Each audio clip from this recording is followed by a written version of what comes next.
Rumah duka almarhumah Umi 54 tahun di lorong Nepos Ilir Timur 2 Palembang dipadati pelayat. Umi menjadi korban ketiga tewas akibat ledakan gas yang terjadi Sabtu 31 Januari 2026 siang pekan lalu. Korban meninggal Minggu sore setelah menjalani perawatan intensif akibat luka bakar 90%. Jenazah dimakamkan di TPU Kawah Tengkurep, Senin 2 Februari 2026 siang. Rumah sakit mana, Pak? Pelabuhan. Oh, di rumah sakit Pelabuhan. Itu luka bakar Ibu di mana aja, Pak? Seluruh badan, Pak? Itu 80% itu lah parah. Parah ya? Ya. Ini rencana dimakamkan di mana, Pak? Di Kokola. Oh, TPU Coca-Cola Kawah Tengkurep itu, Pak ya? Ya. Penyelidikan sementara menyebut gas bocor sempat dipindahkan ke ember berisi air. Namun gas telah memenuhi ruangan dan ledakan terjadi saat kompor dinyalakan. Untuk penanganan kasus sekarang sudah diambil oleh unit pidana khusus Polrestabes Palembang.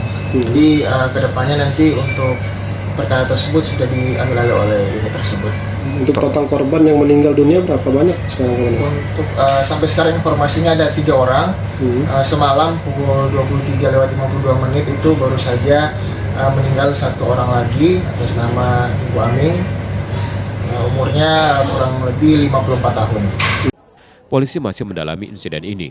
Total 9 orang menjadi korban, 3 diantaranya meninggal dunia.